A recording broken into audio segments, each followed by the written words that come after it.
Someone did something to you today. You felt it. You just couldn't explain it. That moment after a conversation, when something feels slightly off, that wasn't random. It was placed there, on purpose. And the person who did it probably looked completely normal. Manipulation almost never looks like manipulation. There's no villain, no obvious move. It's a word choice, a pause that lasts half a second too long, a favor you didn't ask for, small things, easy to dismiss. That's why they work. In this video, we're going through 5 tactics people use every day, not because you're easy to fool, but because these are designed to bypass the part of you that notices.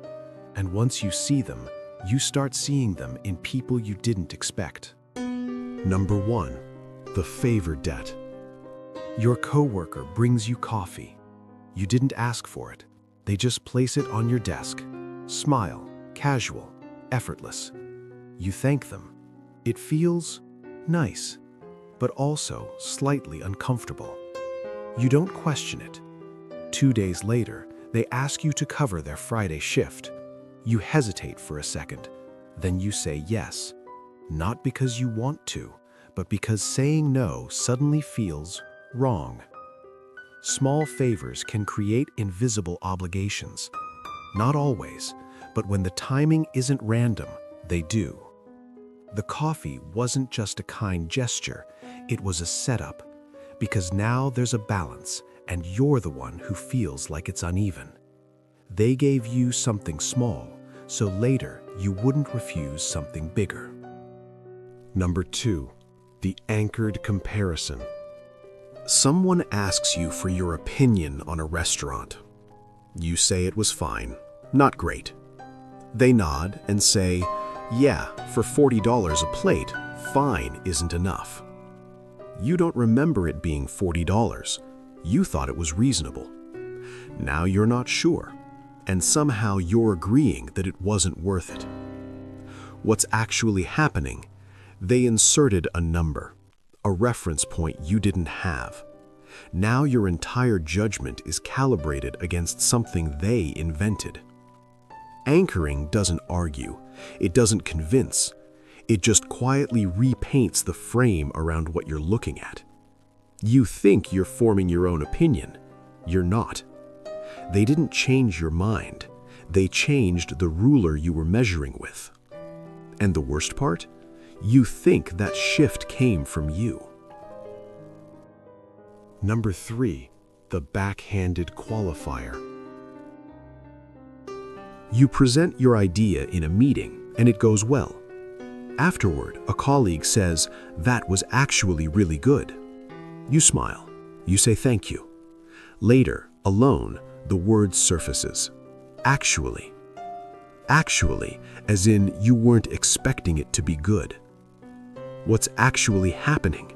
The compliment landed, but it carried a quiet insult inside it.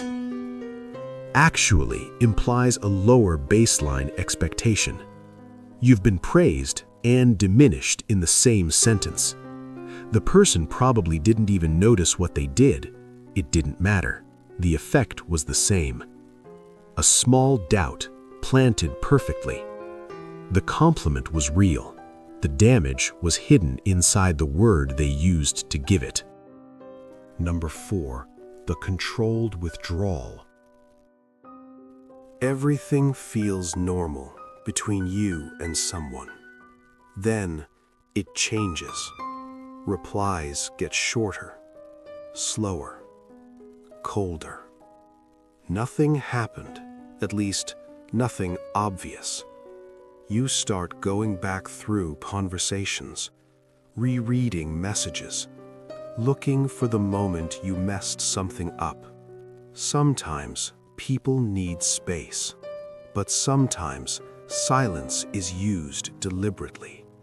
Because when someone pulls back without explanation, your brain tries to fix the gap. And it usually does that by blaming you. I've seen people try to repair relationships that were never actually broken, just because the other person went quiet. They didn't tell you something was wrong. They let you decide it was and act accordingly. Number 5, the plausible doubt. You bring something up, a pattern, a behavior, something that feels off. They listen. Then they say, "I think you might be reading into things."